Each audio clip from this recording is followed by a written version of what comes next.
Welcome back. This is the news tonight. I'm your host, Gilbert Chavez. This is the ninth installment of the series now.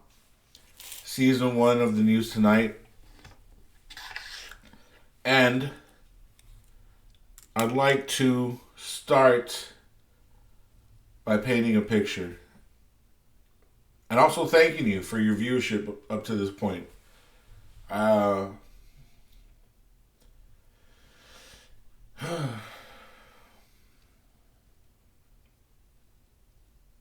Imagine going through your day,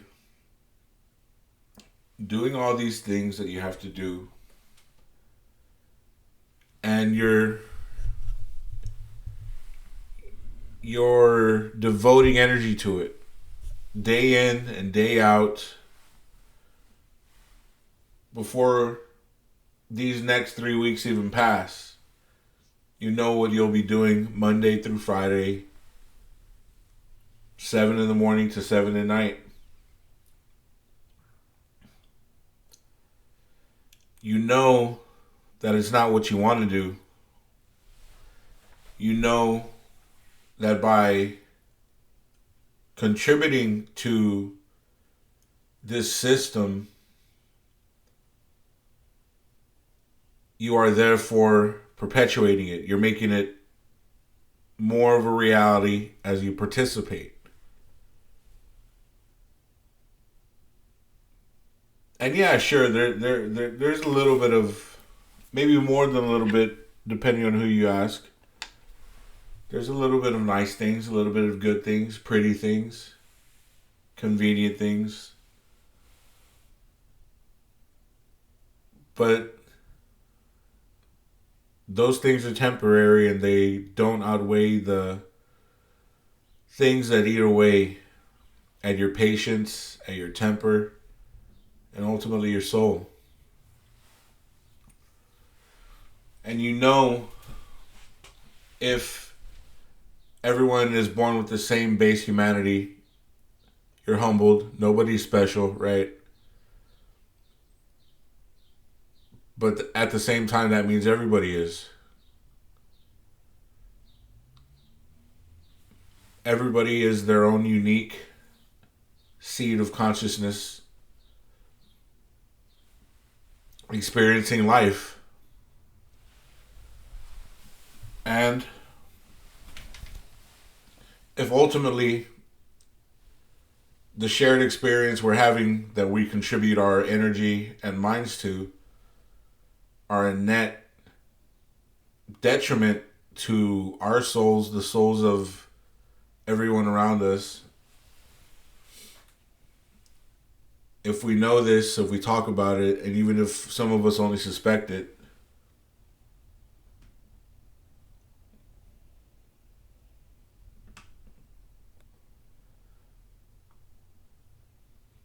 what's stopping us from just living better and making the life that we want to live?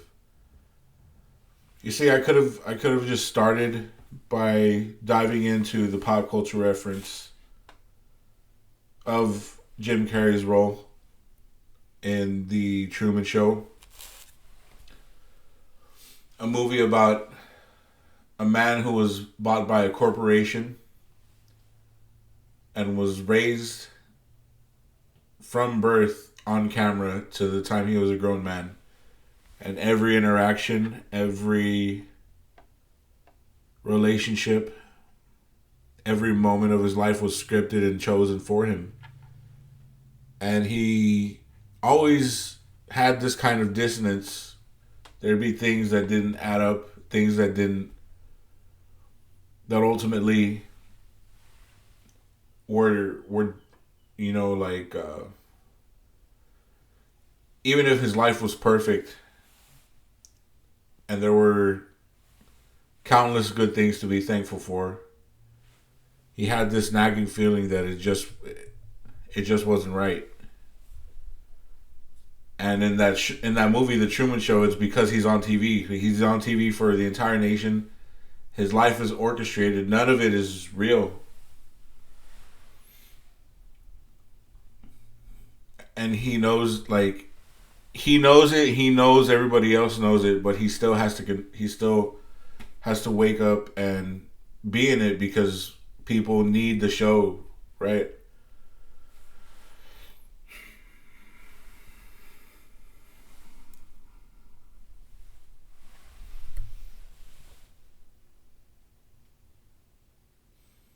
I hope everybody got an A in literary allegory so that I don't have to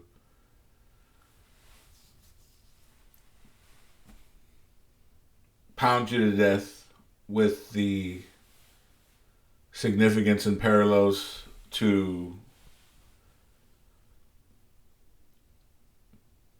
the alarming events in our lives as they pop up in recent events, one by one after another, right?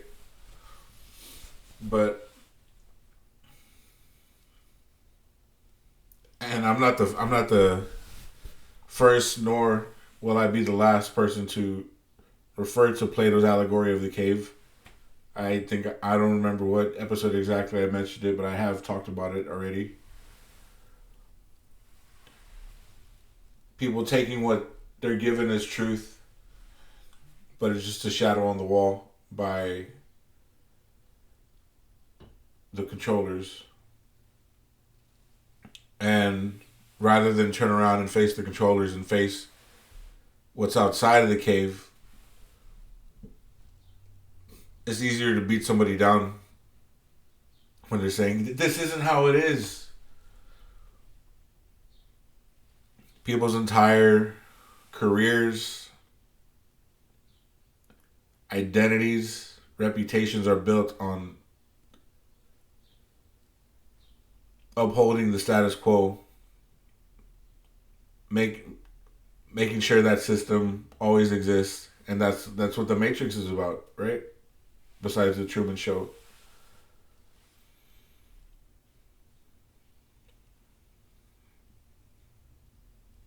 Let's go down the rabbit hole all the way.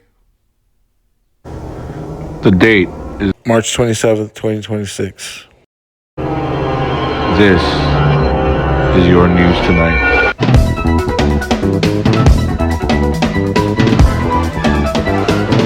With your host, Gilbert Chavez.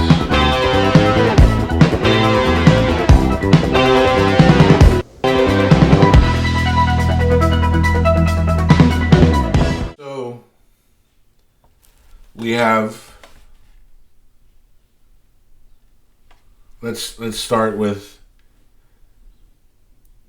the anime Full Metal Alchemist. First a manga created by Hiromu Arakawa, a self-described farmer's daughter living in rural Japan who was taught that if you don't work for your meal, you don't deserve it. That's something I can respect.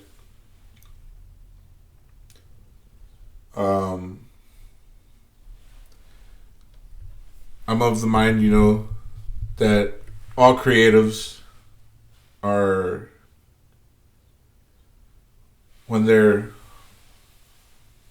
if you've seen Disney Pixar's Soul, to jump into, to put a metaphor inside of a metaphor, as a true alchemist would, I guess.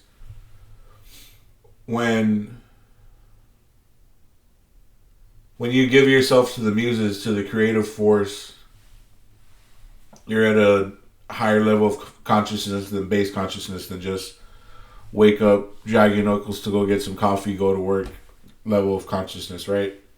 And there's other ways to reach that level of consciousness and other outlets, and even if it's just meditation or playing drums or what have you.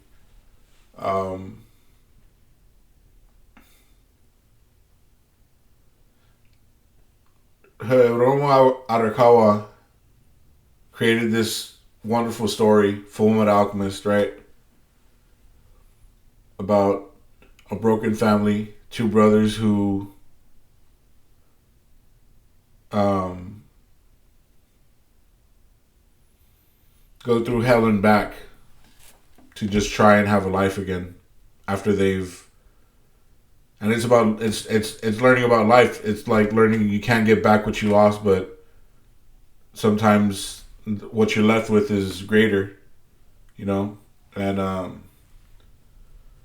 everything, all of it is, and it's all based on perspective, right? It's whether you feel the glass is half empty or half full, but not to go over the whole story. Basically, in the lore of Full Metal Alchemist, the power system in that show, or where their powers come from, their like the thing that the show is focused on is alchemy. And in our world, we understand it as either the precursor to chemistry in our history of the understanding of science, and it was kind of uh, debunked as like these kooks who tried to turn lead into gold, or were making tinctured glass, or were peeing in bottles, conserving it, and trying to drink their essence through a chemical process or whatever.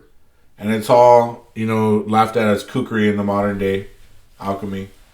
In the show, it's played up for, a younger audience.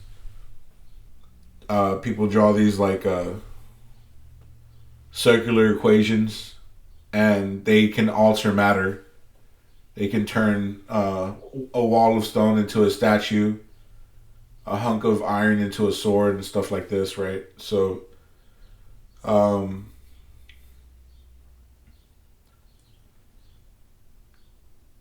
in the lore of the show, there is a country where the main story is taking place, right? And there's surrounding countries. The north of it is kind of like a Russian country.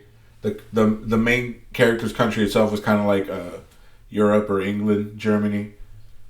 To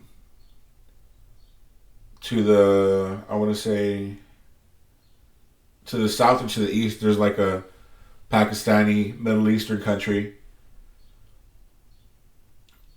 No, it's to the south and to the west, and to the east there's a China country. But in the middle of the Europe and the China country, there's this stretch of desert.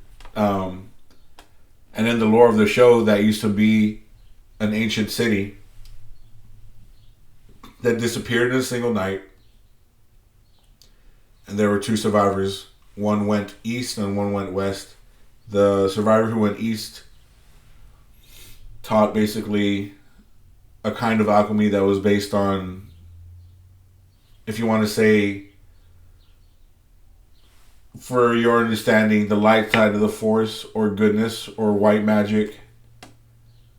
He taught that in the China country, and the survivor who went to the west founded the Europe country, specifically shaped it, and committed all these different atrocities on this country's borders, expanding the country, growing it, and basically doing all these blood sacrifice to turn the entire country into a sacrifice.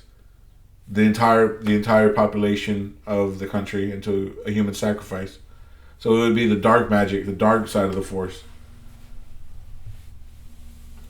And in pop culture, you see these repeated themes, whether it's Star Wars or Full Metal Alchemist, that the dark aspect of this occult learnings or practices involves the harm of children or animals or people, sacrifice, right?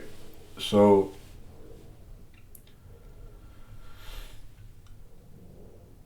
we're going to be talking about Atlantis today.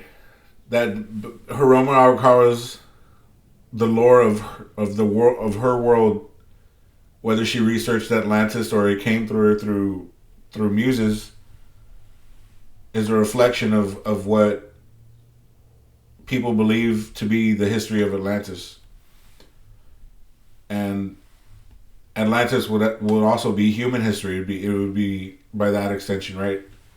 And for years, it's always been laughed at. It's always been not taken seriously. Pseudoscience, all this other stuff, right? The earliest counting of Atlantis we have is from Plato, who passed away before he could fully recount the story of Atlantis. But basically, he put forth that it was destroyed in a single night, and it was because its citizens had basically fallen from the light of God. If you want to just put it in layman's terms, right? Um, there's a Disney movie, Atlantis, a Disney movie with no songs, right? And we're always talking about how Disney's higher ups are like Freemasons or in secret societies or into some questionable shit at best, right? Um,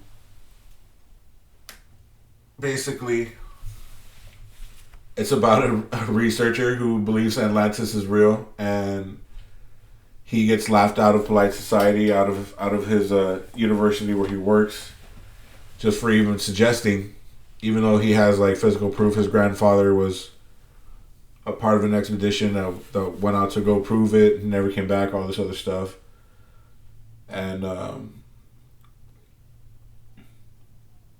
suffice it to say, in the Disney movie, Atlantis is real, right? And there's a really wealthy man who knows about it. He funds the trip to go find it. And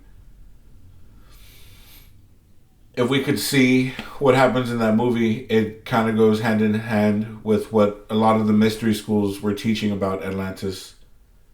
And the mystery schools were the foundation of modern day religions, right? And secret societies, which trace their lineage back to Egypt, which purportedly, through their understandings and teachings, traces it back to Atlantis.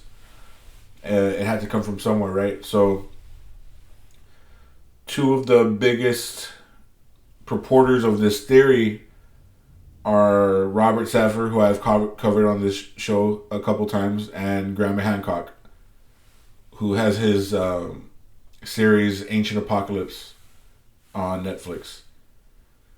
Graham Hancock quickly, he considered himself a journalist. Other people would call him a pseudo scientist or a pseudo archaeologist. He's been slandered and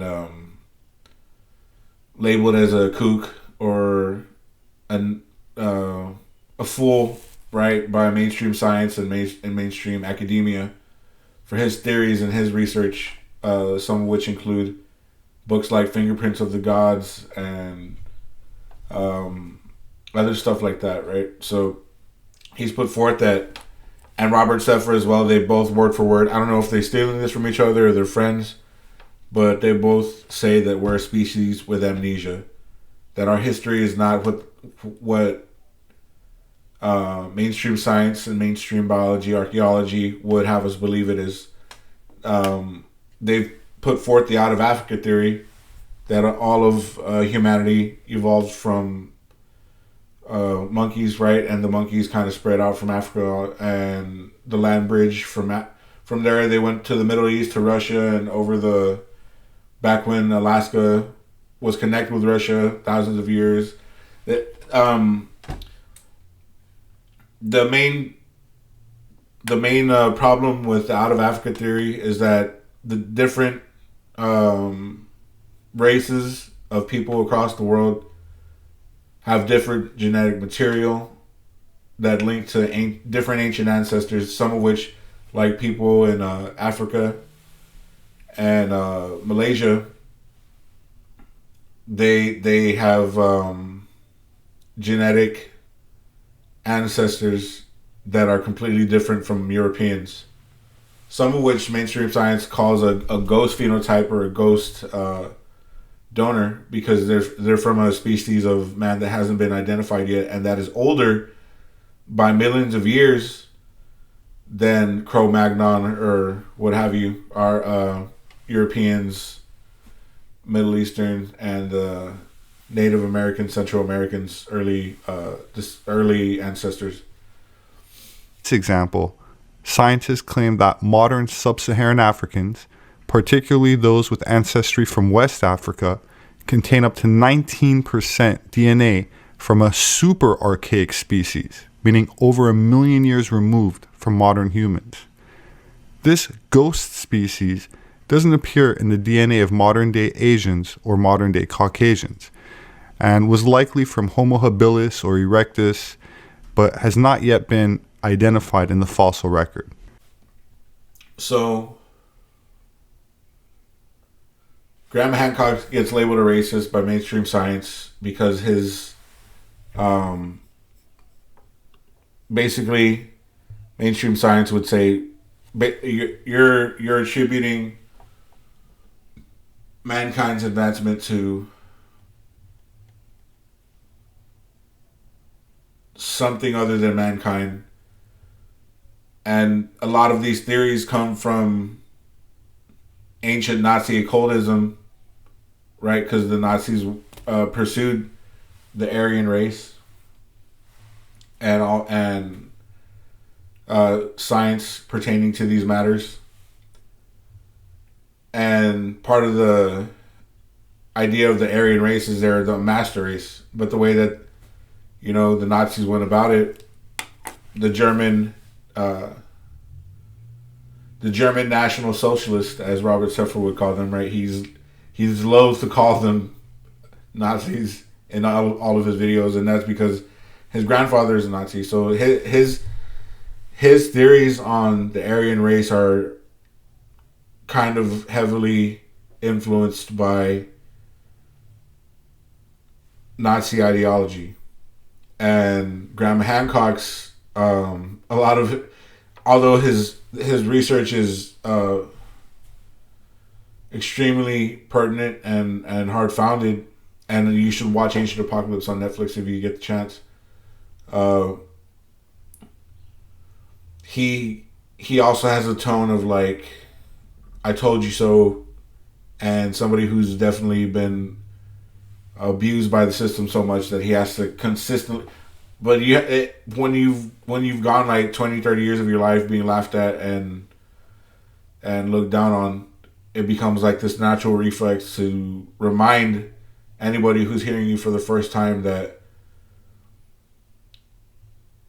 professionalism and adhering to authority, like it's literally brought us to Donald Trump and Elon Musk and pedophilia and child trafficking in the CIA, drug trafficking. Adhering to authorities brought us all that. Many archaeologists will tell you that there is no flood tradition in Egypt. This is absolute nonsense. They clearly have not read the Edfu building texts, because the Edfu building texts speak of a homeland of the primeval ones. They say it was an island. They say it's where the gods lived. They say there was a great flood there, which utterly destroyed it. And that those gods who survived came to Egypt, settled in Egypt, and started to re-establish what they had had before. They built what were called primeval mounds all over Egypt, which were to be the sites of all future temples and religious structures in Egypt.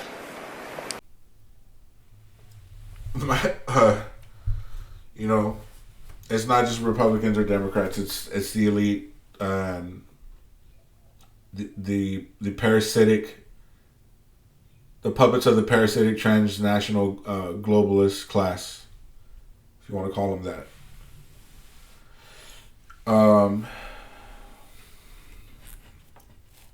Robert Seffer is, I'm telling you, he's like 70 to 75 to even 85% on the marker with all of his research. I have listened to like at least one of his critics, and she's just a very angry liberal and also of a certain persuasion, right? So that's how she struck me. I mean, and some of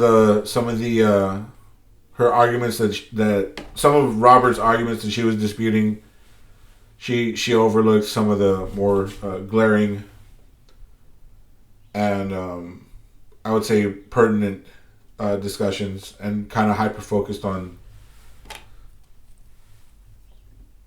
a primate's hinge there, who came down the tree when, you know.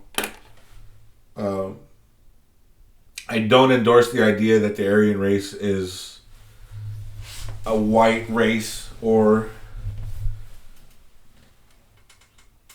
you know, any race in particular, because from my understanding of Atlantis, and from what I've heard people say, like dark journalists who I've recommended on the show again, and I watched a full episode, 2 hours, one of his most recent on the Hot Zone, which is what some of these people in the know about Atlantis, including, like dark journalist himself will tell you, Jeffrey Epstein, Ghislaine Maxwell, and the Pope. First of all, tell me, who are we looking at here? Elaine and Jeffrey and the Pope. Exactly. Why is the Pope going to Cuba? It's the first time ever. It's historic. They went to the Pope and said, we know you have the story of Atlantis in your archives. Guess what?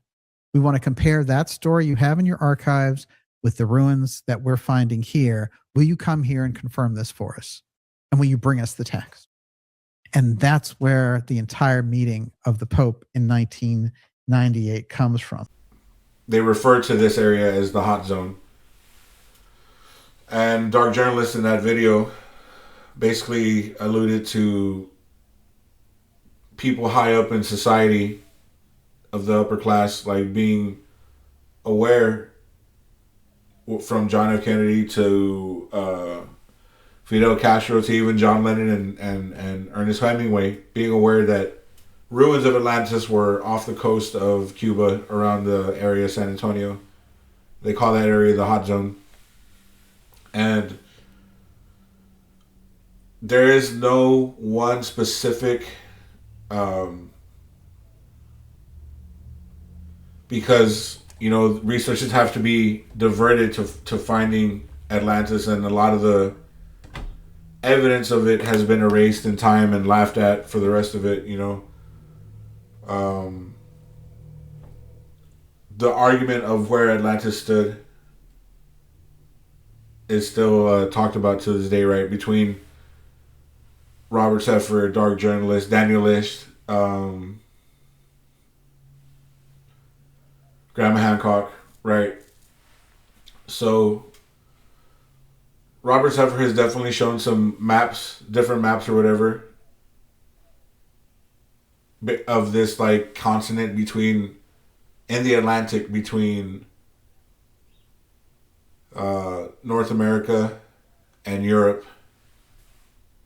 And I added my own version to one of these that I had found on Google, based off what I was seeing them report on, and the understanding of where the survivors went. So we could talk about basically how Atlantis fell, because they fell from God, right? And I read this book called Everything in This Book Is Not True, but It's Exactly How Things Are, by Bob Frisell. I may have referenced it before. And it's about this guy who, he's an old white guy. He had back pain, and he was just going through it. The doctors couldn't help, but he just started this meditative breathing that somebody showed him, and his life was pretty much changed, and he started having these revelations, out of body revelations, all this other stuff. And this is one of the first instances where I learned, because I've always been interested in this conspiracy stuff, this occult stuff, and this was like a first, like, he tried to connect a lot, if not all, conspiracy theories and threads. Atlantis, the Bermuda Triangle, the CIA, time travel, aliens, right? And he referred to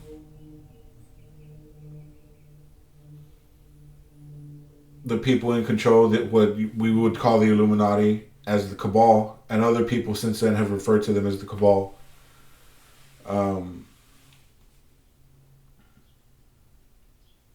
In that book, in concurrence with some of what Helena Blavatsky, who was a founder of Theosophy, which basically collects all the notes of these like religions and ancient myths and connects them all into one thread. She was a big inspiration for the people in the occult, Nazi scientists, right? The Thule Society, and a lot of her research was based on like the ancient history of humanity and the culmination of religion and spirituality. The descending, the changing of hands through time from that to now. And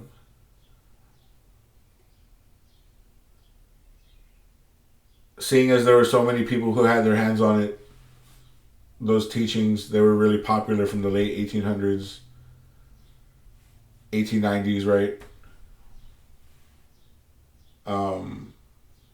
We have something that came around, I think, the turn of the century, maybe before the turn of the century, the 1900s, right?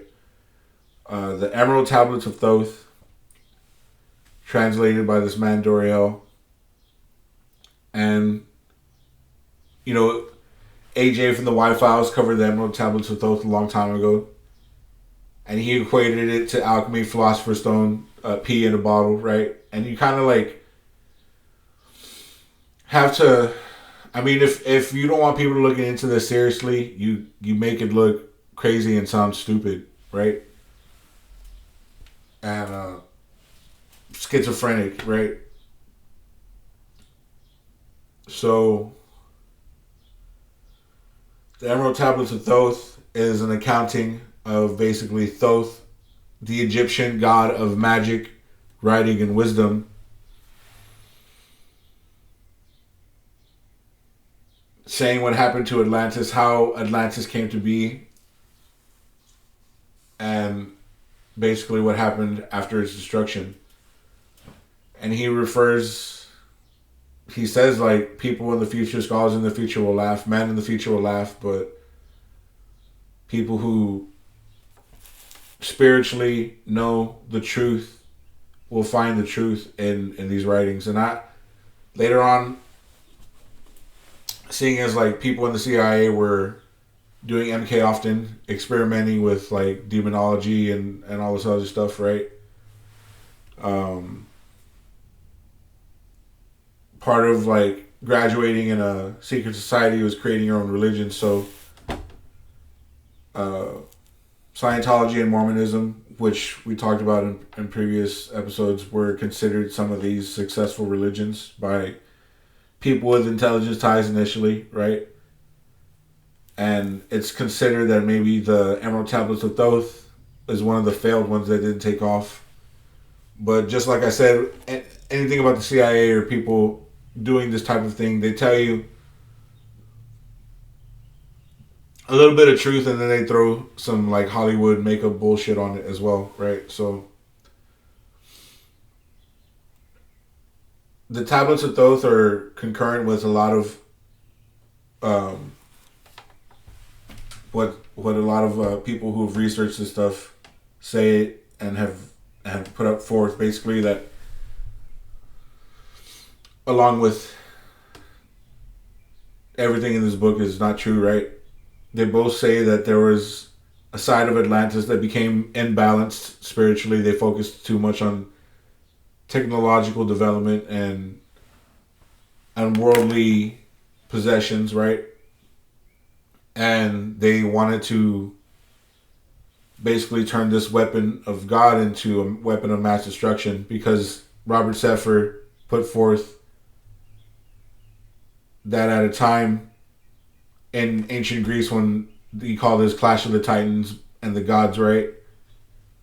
And in Egypt, since Thoth himself was referred to as a god, and in his writings says that, like, you're basically human. Our capabilities as humans were just so different and so much more advanced in the past. And the Bible even refers to that in the days of Noah, and because of our falling from God, the lifespan of humans was reduced, all this other stuff. And I'm going in circles. I have to hop around a lot because it's piecemeal, but like the puzzle fits together through all of these different people's research through the ages.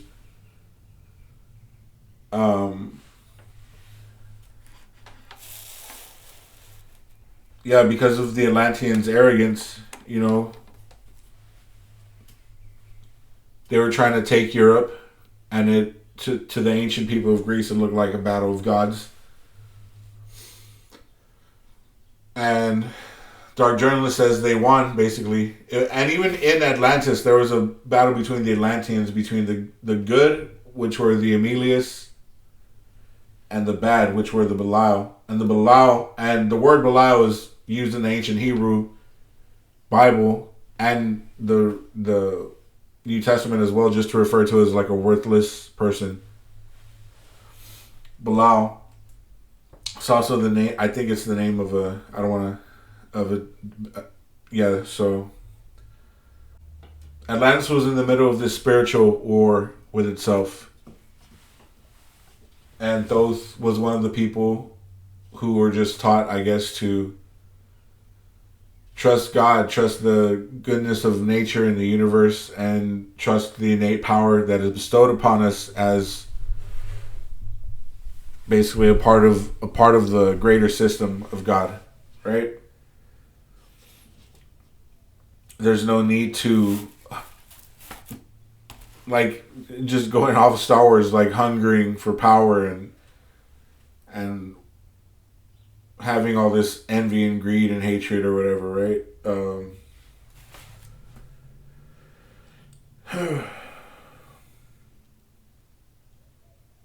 The tablets of Thoth refers to him and the Atlanteans as children of men, but through their meditations and spiritual works, of which took 15 years to mature, they would become children of light. And there were children of light there already, basically what we refer to as like angels, or maybe aliens, whichever one you want to call. And that you couldn't even look upon their bodies while you were physically a human. And they could incarnate into a human body if they wanted to, but they helped maintain the balance, I guess, of life. The soul of Atlantis, like, gone towards arrogance and physicality. There was also like dark magicians as well.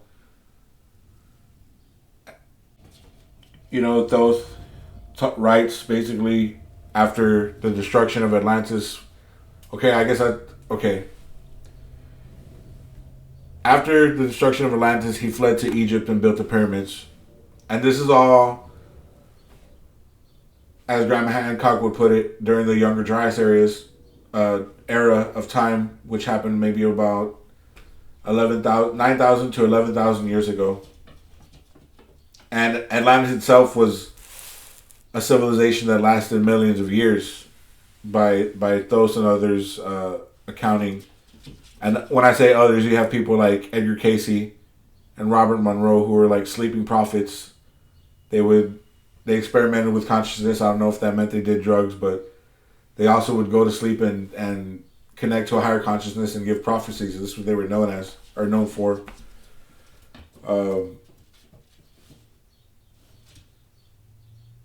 And everything in this book isn't true, but it's exactly how things are. He talks about the pyramids being tools to advance human consciousness.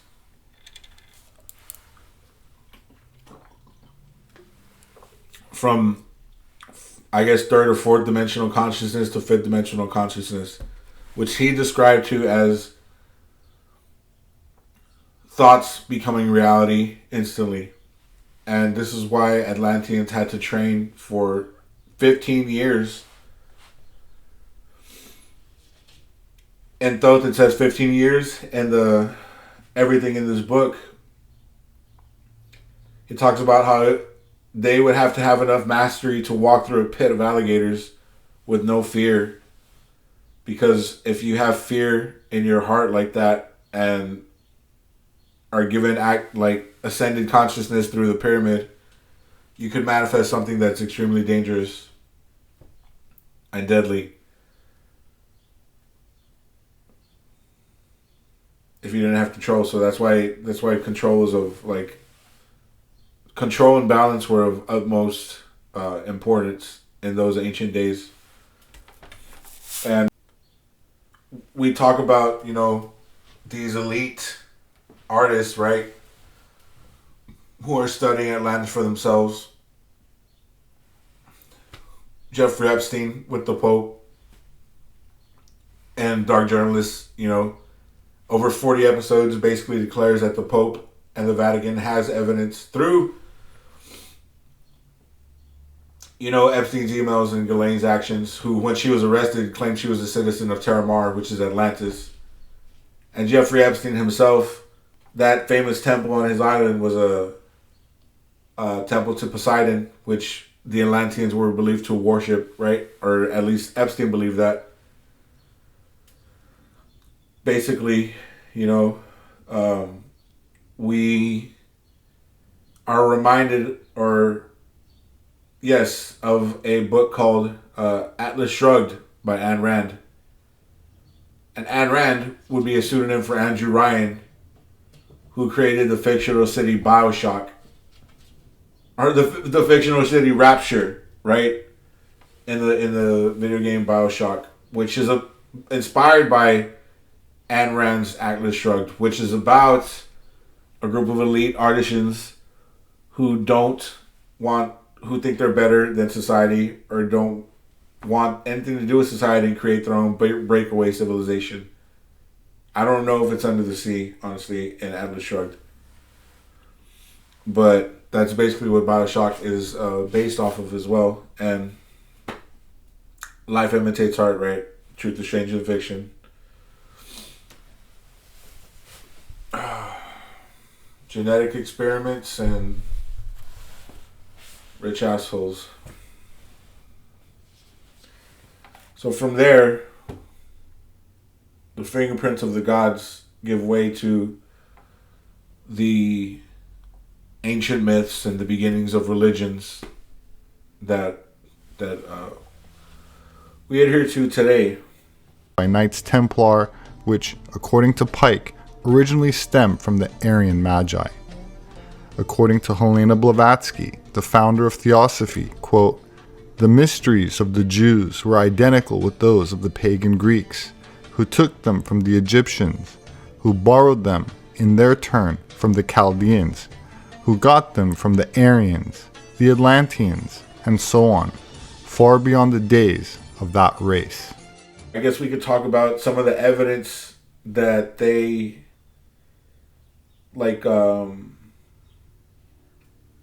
and bring up my map again, right?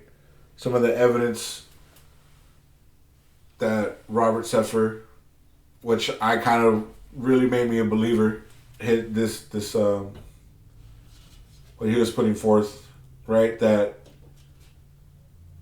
the people who settled in the Pyrenees Mountains between Spain and France, they're genetically different than the Spanish and the French. They have their ancient language is much more similar to what is found in the Yucatan, and where ancient Maya civilization, ancient Aztec civilization originated. The Tablets of Thoth, they escaped to Egypt, right? What was called the land of Chem back then. And our ancestors were barely raised above beasts. As that's how he described us. So we always have like this theory of Anunnaki, right, or aliens that came and seeded life or did genetic experiments on us, right?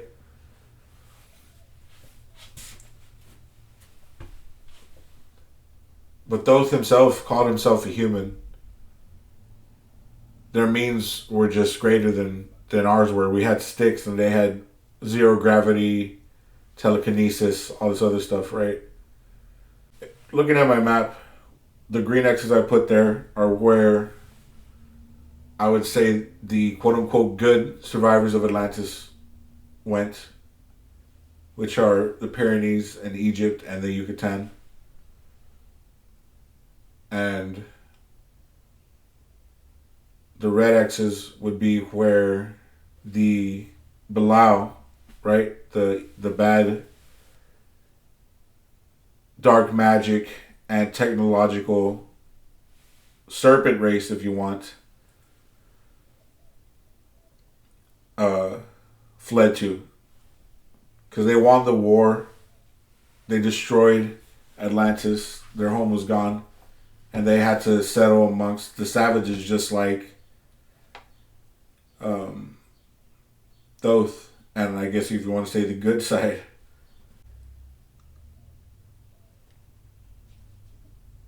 Eventually, you know, the dark practitioners infiltrate everywhere, right? We had the Crusades. We had the sacrifices in Aztec culture on the temples, which would be honestly a desecration or inversion in my eyes. If the temples were initially built as things to honor nature, right, and God in the universe, and then you end up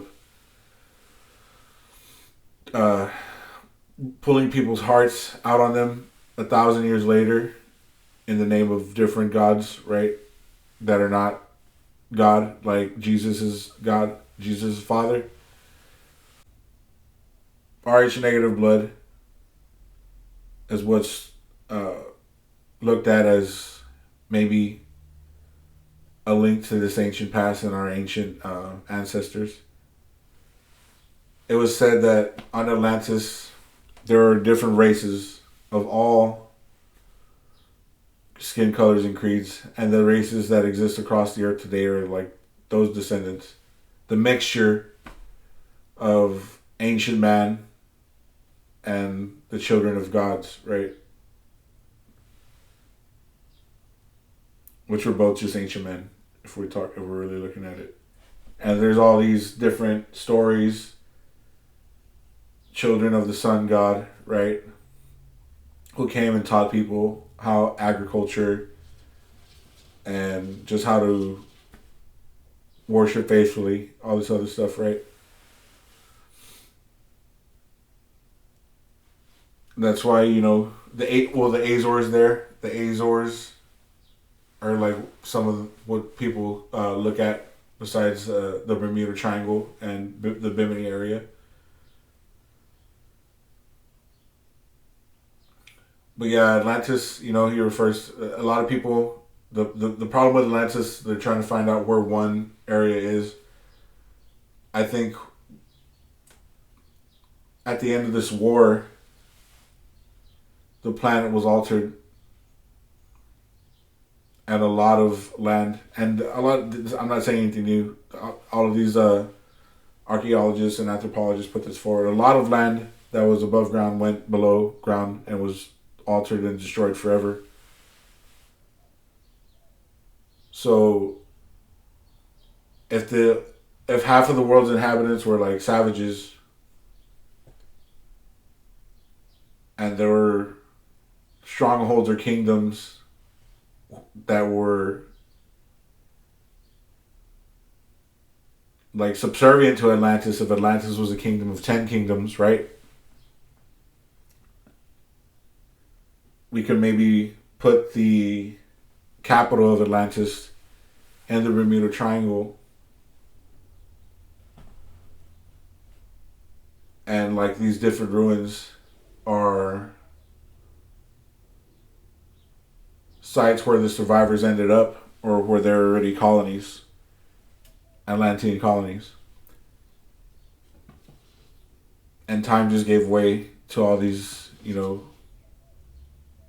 these different crossbreeds and tribes and families, and the myths get lost to time, to the ways that people change. In the Tablets with Oath, he talks to the reader and says that whenever you're reading this, eventually your land will be taken over by barbarians, and you will be as gods to them, because that's just how time goes, and that's the battle between darkness and light, which continues on to this day.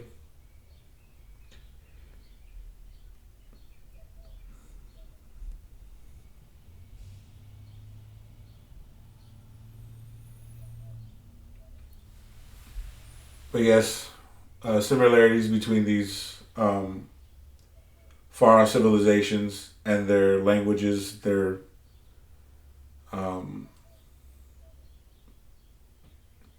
their origin myths, and their genetics, their tools, their dress. A lot of it is, comparable, and possibly so, almost identical.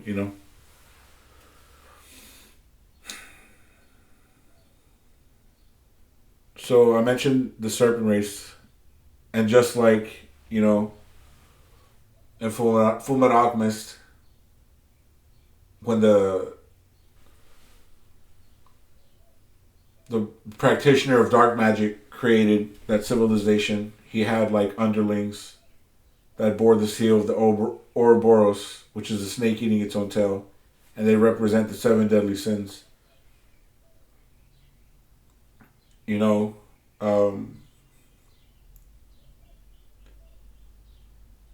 part of the reason I use the Truman Show as an influence to this episode is because a lot of the New Age mumbo jumbo is talking about vibration and all this other stuff, and that's also based on the science, like pop science or whatever, like just small little things that people reference as to the human body being at one with everything, right?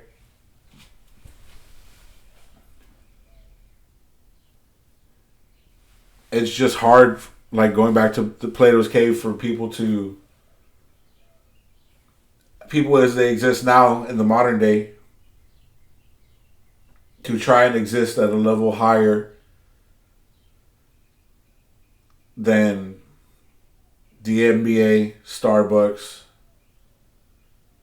genre music, left and right politics, polarity, like it's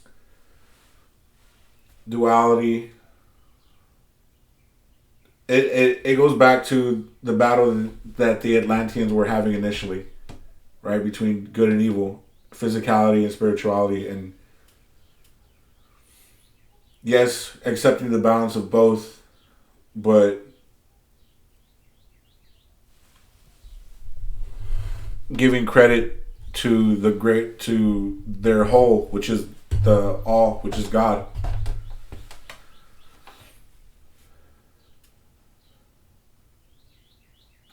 And the serpent race, these homunculus, as they're referred to in Full Metal Alchemist, they're I would say maybe the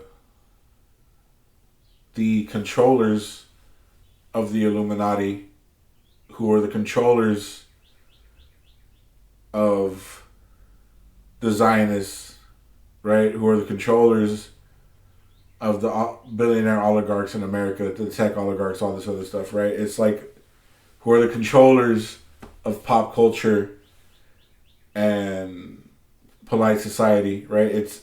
And the medical industry and the pharmaceutical lobbies. It's just a cult of personality.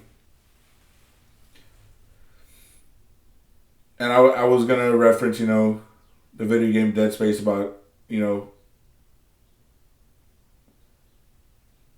once again, like,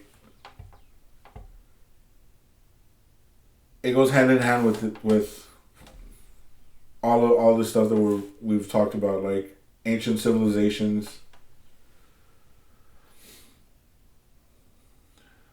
the transhumanism,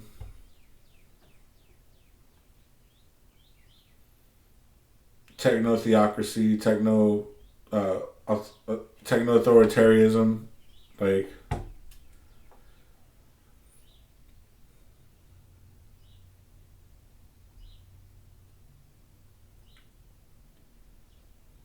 and the types of those, one of the rules, I guess, and it's like also of magic, and magic is descendant of the mystery schools. So is religion. And one of the rules that Thoth puts forth is as above, so below, which is a rule in magic, but it's also said in the Bible, on earth as it is on heaven, right? On earth as it is in heaven.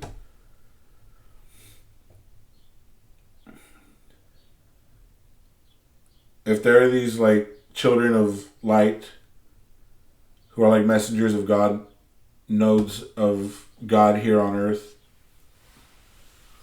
then the opposite of that would be like the homunculus and Fullmetal Alchemists, the runners of the Illuminati, who have somehow become disembodied and need to incarnate through dark rituals and practices, which we talked about a lot in these past episodes. And we can let Kurt Metzger on the Derp with Kerp talk to you a little bit about that before we get to some real news. A Dybbuk is a person, not a fallen angel. It's a dead person. Is that correct? I'll tell you what. The problem is that you have, within demonology, you have what's called an incubus, which is an entity that appears to a woman in the image of a man. And it's not just a construct. They're actually leaving secretions and sigils on the. Your demonologists didn't understand that because they said, okay, how can an entity that's incorporeal leave a secretion or even want to impregnate a woman? In addition to that, why are sigils accompanying them? And so within my framework, necronetics, my theory is that we're dealing with a species of practitioners here. And even Thomas Aquinas would also say, well, this was kind of, from my perspective, lazy work. Because he was like, well, it seems like what they're doing is it's an entity that's going and harvesting secretions from a man and then taking them over to a woman. Why can't it just be, right, its own embodied entity? And so within that framework, at least in my research, I was like, okay, that's kind of weird stuff already. That's a little bit strange. It wasn't until I got into Jewish, valid question. It wasn't until I got into the Dybbuk phenomenon in Jewish demonology that I realized that these aren't separate entities, Kurt. They're one and the same. Yeah, right. And so like Sorry. So what happened was it was kind of uncovering an entire conspiracy of entities that were self-replicating their own species. And this is what Epstein was doing. This is exactly what Wexner was doing. Again, you were looking at possession and pregnancy being in the same case studies at the same time. And then you go into the Dybbuk phenomenon in Safti Israel, where you have experiencers who are being inseminated by beings. And what's crazy about this is when is this happening? In 16th century in Safti Israel.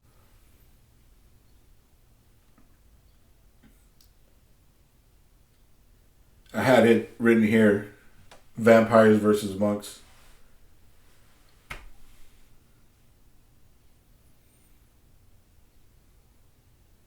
Now for some real news. We've given you a lot of news already. Are you in the mood for some fake news? Nope. This man did not say he was kidnapped by dolphins. This photo is being shared across social media, and now it's got the attention of Lee County deputies. Gulf Coast News reporter Mohammed Abdulkawi is live at the Sanibel Causeway to get the real facts. Christy, this fake report is pretty wild, and people have been talking to me about it all day. And I was actually in Charlotte County, and people were talking about it up there as well. So here's what the report claims it happened. The report says that Lee County deputies responded to the Sanibel Causeway and saw a person soaking wet and blueprints in the sand. The fake report also claimed the kidnapping by the Dolphins happened on Fort Myers Beach to build an underwater city. This sounds funny, but it's a perfect example of you shouldn't believe everything you see on the internet. Why does the president feel he has a free hand in Cuba? Taking Cuba. I mean, whether I free it, take it, I think I could do anything I want with it. You want to know the truth? So this years, a tiny camera within a 6mm thick tube reveals a descending tunnel in Giza's largest pyramid. Scientists from a project called Scan Pyramids confirmed the existence of the corridor, 9 meters long and more than 2 meters wide. We are continuing work and scientific research using technology and advanced and completely safe scientific methods to reveal more secrets of the ancient Egyptian civilization. The Great Pyramid was built about 4,500 years ago as a monumental tomb during the reign of Pharaoh Khufu.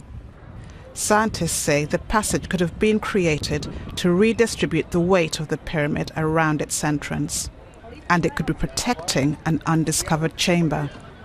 Egyptologists are hoping that could be an undisturbed lost tomb.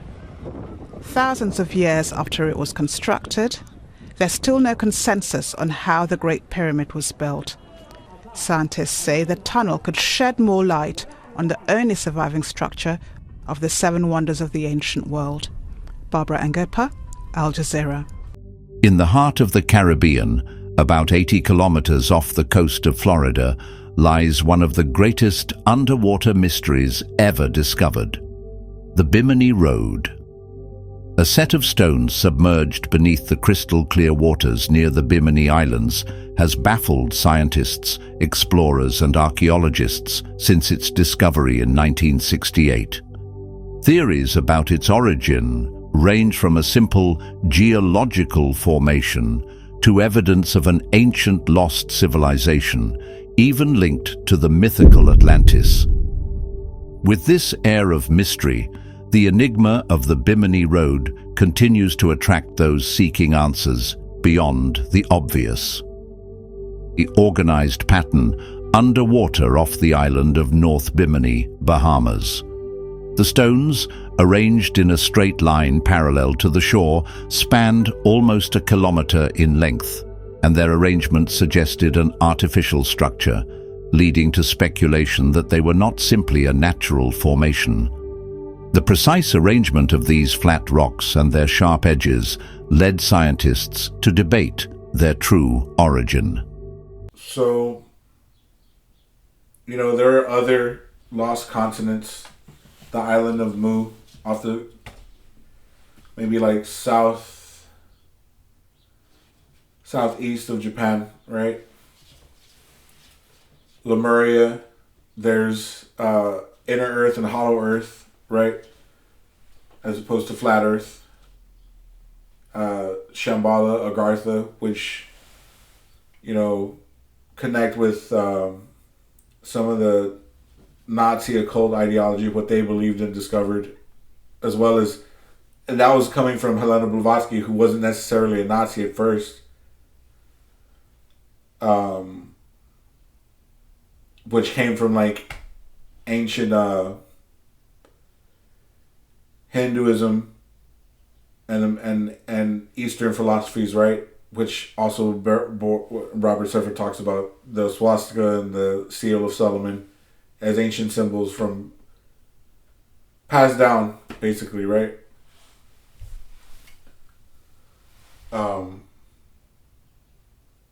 They have stories on that side of the earth that match the Hopi Indians' 3rd, 4th, and 5th world prophecies. And their origin is that they came from a different land and went inside the earth.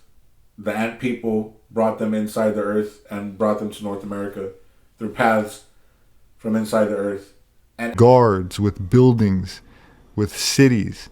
And one of the most famous underground cities is the city of Agartha, a legendary subterranean empire that's supposed to be deep inside of the earth.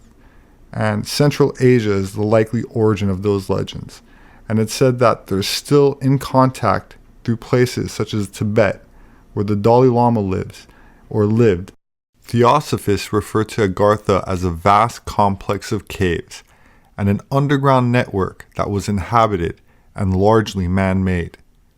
In Greece, we have the myth of Hades and the underworld, a realm where gods and heroes lived.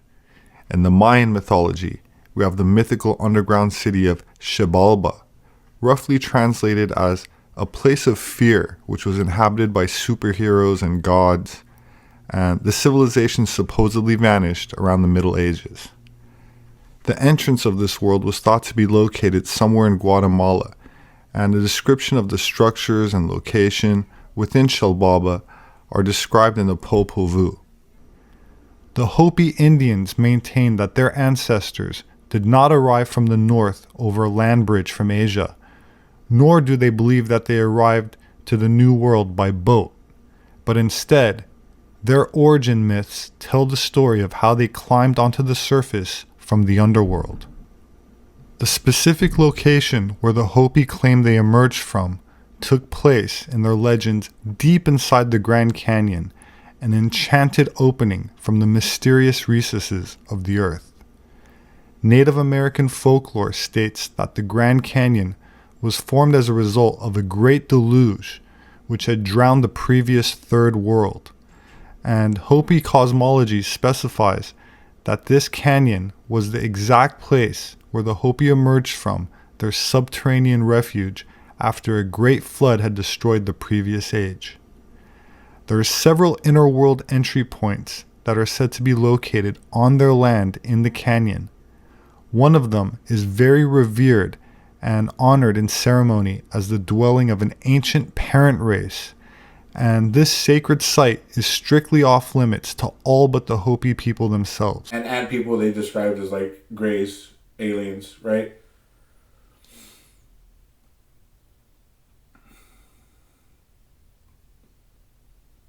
I think Graham Hancock on Ancient Apocalypse covers some structures in Iraq and ancient Babylon or Yemen that were basically used and could have housed, had air vents that linked to the top of the ground, housed thousands of people, and could have survived and did survive all these thousands of years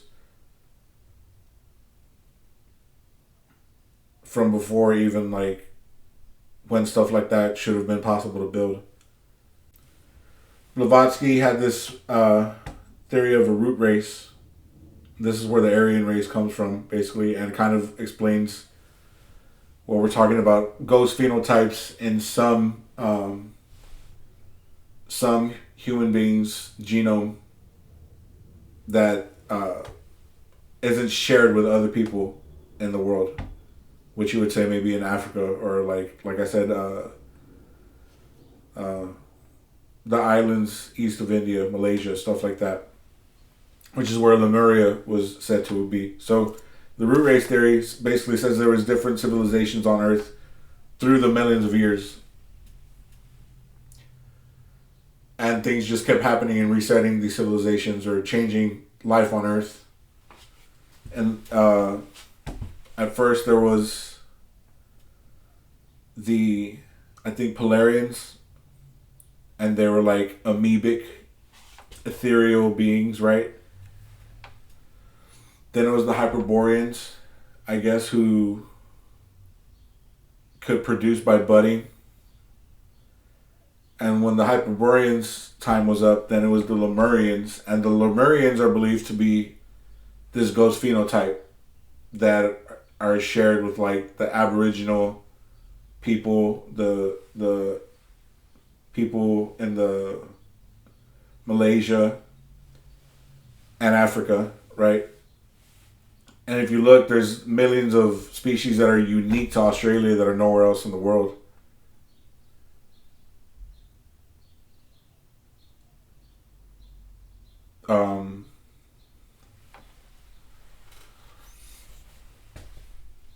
After Lemuria, then came at the Atlantis civilization, which was the fourth root race. And the Aryan race was said to come from the Atlanteans. And this is where Robert Seffer gets a lot of his talking points. And it gets whitewashed, to say the least, from there, from his perspective. But the people of Atlantis went all across the world, right? And the survivors, right, went all across the world.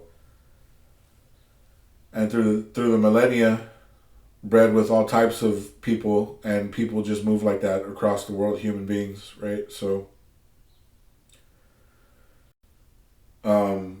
I would say Aryan is not so much genetic anymore as it is a mindset, a spiritual subtype. People who awaken to that level of consciousness that is there for it has been, it will be. And I guess there's just people on Earth that are just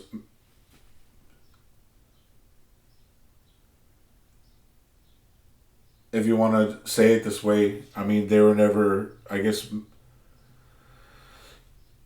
that's why I guess they say ignorance is bliss. And just explaining some of this would just cause more division and confusion sometimes to people.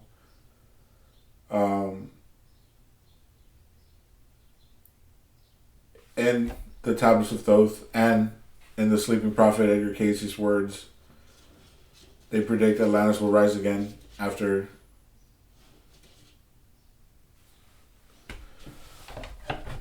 a catastrophic battle.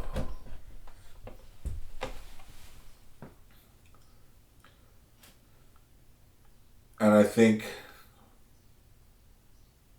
God forbid, any more loss of life than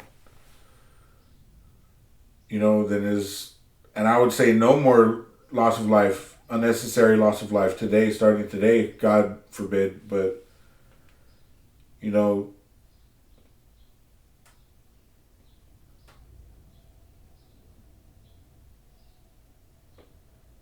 I'm just hoping that it's not as bad as, the predictions and prophecies say.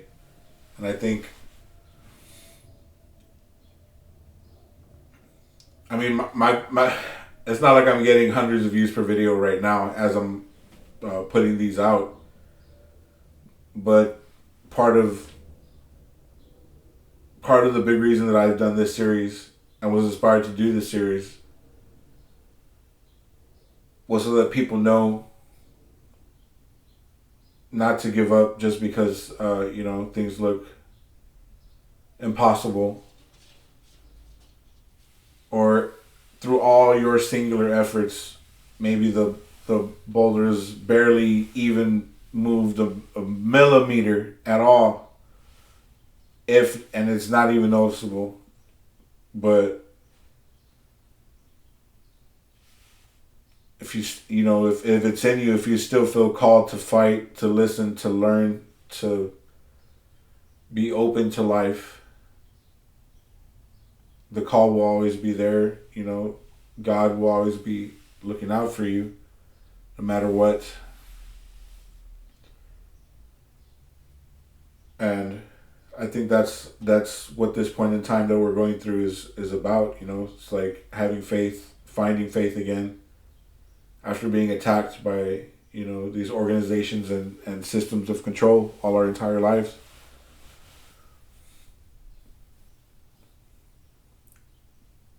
But thank you. Thank you for joining me. I hope you have a lovely evening, a great weekend, and that you'll join me, not next week, but the following week, for the last episode of Season 1 of The News Tonight. Thank you so much. I'm Gilbert Chavez. Some kind of night into your darkness colors your eyes with what's not there.